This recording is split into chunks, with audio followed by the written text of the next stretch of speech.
بسم الله الرحمن الرحيم. ازيكم كلكم جميعا؟ عاملين ايه؟ يا رب تكونوا بخير. النهارده هنعمل اكله بيحبها كل المصريين، كل الناس عموما، مش بس في الوطن العربي على فكره. هنعمل محشي كرنب. معانا هنا كرنبه سلقناها في ميه مغليه، حطينا فيها ملح وكمون عشان الريحه، وبعدين ما نسيبهاش في الميه المغليه كتير، يا دوبك بس تشم الميه كده وتطلع تاني عشان ما تتهريش. يبقى ايه، معقوله كده انها لسه هتستوي مع الرز. تمام. ومعانا هنا بقى للتتبيل الصلصه بتاعتنا، جبنا بصلايه كبيره خرطناها جناح العصفورة. وما تقلقوش، مش شرط ابدا نخرط البصل تخريطة صغيرة، بالعكس البصل ده برضو يعني التخريطة دي هتدبل برضو في السمنة والزيت. احنا بنخرطها كده عشان اولا عينينا ما تدمعش واحنا بنخرط، وغير كده تدي نكهة البصل شوية، نبقى حاسين بطعم البصل في قلب المحشي. ومعانا الخضرة بتاعتنا، شبت وبقدونس وكزبرة، غسلناهم كويس ونقعناهم في ميه بخل كويس جدا. الخضره بالذات لازم تتغسل كويس جدا. وبعدين صفيناهم وخرطناهم بالتخريطه دي. ومعانا عصير الطماطم، يعني هي الكرنبايه الكبيره، مثلا الكرنبايه هتاخد مثلا ايه، كيلو طماطم. وبرده هنحط معلقه معجون صلصه، وتاخد كيلو رز كمان. كيلو رز ممكن يزيد شويه يقل شويه عادي. معانا بقى الحدق بتاعنا، التوابل بتاعتنا الجميله دي، معانا ملح وفلفل وكمون، ومعانا حبه بهارات صغيره خالص خالص تدي طعم اللحمه كده برضو، والسكر بتاعنا، ومعلقه نعناع. واحنا بنشتغل في المحشي وبنشتغل في الصلصة بتاعة المحشي، نكون مجهزين اللحمة بتاعتنا. حطيناها على النار، شوحناها الأول ببصلاية، وخرطت عليها طماطماية، وحطيت لها فلفل وبهارات وشوية سكر صغيرين عشان حطينا طماطم معاها. وبعدين نزلنا عليها بالمية المغلية بعد ما هي اتشوحت شوية، ونسيبها تتسلق عشان على ما نخلص الحشو تكون هي عملت الشوربة بتاعتها، عشان نسقي بالشوربة بتاعتها. يعني المحشي بشوربة اللحمة بيبقى طعمه حاجة تانية. تمام. هنسيبها كده تعيش مع نفسها، واحنا نشتغل في التتبيلة بتاعة المحشي. ننزل بقى بالبصل بتاعنا، حطينا طبعا زيت ونص معلقة سمنة.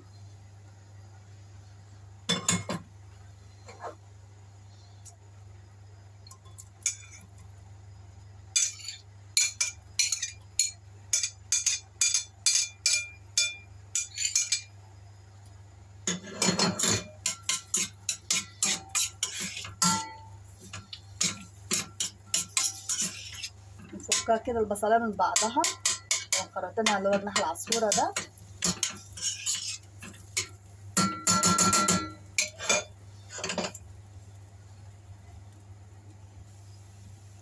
دبلت معانا البصلة اهي. تمام. هننزل بنص الخضرة، نص كمية الخضرة، وبقية الخضرة التانية هننزله مع الرز. نص الخضرة نحطه كده،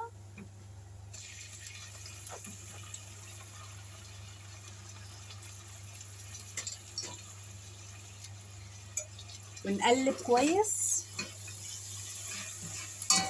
وبعدين ننزل بعصير الطماطم.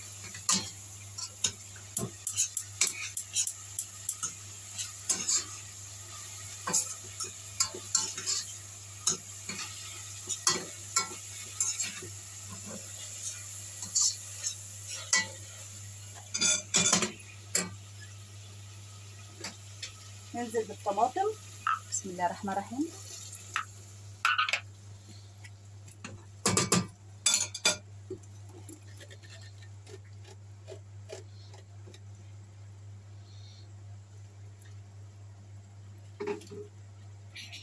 وننزل بالحدق بتاعنا،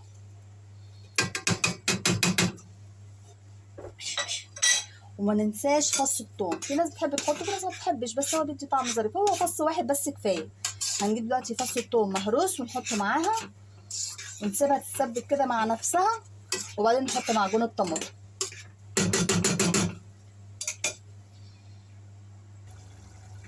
هنا القوطه بتاعتنا اتسبكت اهي. هننزل بقى بالرز وبقيه الخضره ومعجون الطماطم، بسم الله الرحمن الرحيم.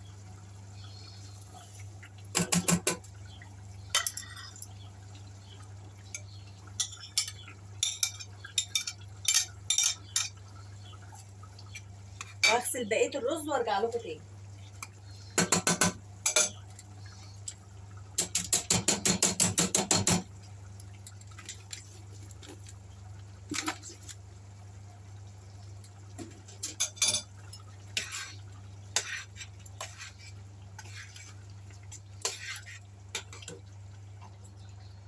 نغسل بقيه الرز ونحطه. ظبطنا المحشي بتاعنا خلاص، الخلطه بتاعتنا، وفضينا الحله في صينيه كبيره عشان ندي فرصه للخلطه انها تبرد، ما تبقاش سخنه على ايدينا واحنا بنحشي. تمام كده. وهنيجي في الحله اللي هنحشي فيها هنرص تحت شرائح بصل وطماطم، ممكن نحط ليمون كمان، ونرش عليهم شويه ملح وفلفل. ادي هنا اهي شرائح البصل والطماطم، هنرصهم كده في قاع الحله من تحت، تدي نكهه حلوه، وفي نفس الوقت الحاجه ما تتشعوطش مني لان في طبقه من الطماطم والبصل من تحت. وكمان عشان لما اجي اقلب الحله وكده يبقى شكلها حلو. بسم الله الرحمن الرحيم. تمام كده بالمنظر ده كده. نديها بقى رشه ملح وفلفل، ممكن برضو سنه سكر برضو عشان الطماطم اللي معانا دي.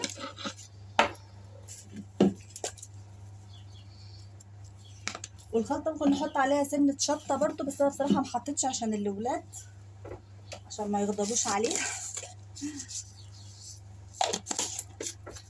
ونبتدي بقى نمسك حته حته ونحشي. بصوا بقى يا بنوتات، عشان البنات اللي لسه جداد في المطبخ واللي لسه متجوزين واللي مخطوبين والبنوتات اللي بتساعد ماما في المطبخ، الحشو بسيط جدا، وزي ما بيقولوا كده التكرار يعلم الشطار. كل ما اتدرب حبه بحبه على ازاي احشي المحشي هيبقى الموضوع سهل في ايدينا، ومش هحتاج خالص للمكنه اللي هي بتحشي الورق العنب او كده، ولا المحشي الكرنب. هنجيب ورقه زي كده واوزن ايدي، يعني اشوف حجم الورقه قد ايه، واحط على قدها شويه صغيرين من الرز.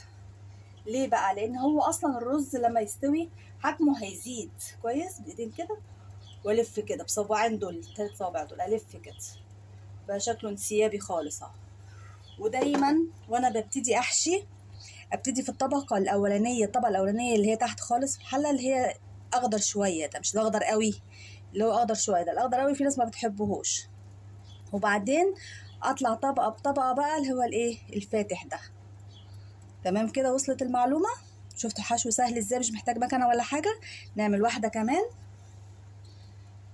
حطينا الورقه كده، شويه رز صغنطاطين نحطهم بالطول كده، وابتدي الف وبدالي بس. خلاص موضوع سهل وبسيط خالص. وهنمشي طبقه طبقه بقى في الحله سمبوكسات، يعني طبقه كده وطبقه العكس، واحده بالطول واحده بالعرض، عشان الشوربه تتوغل بينهم كلهم ويستوي كويس.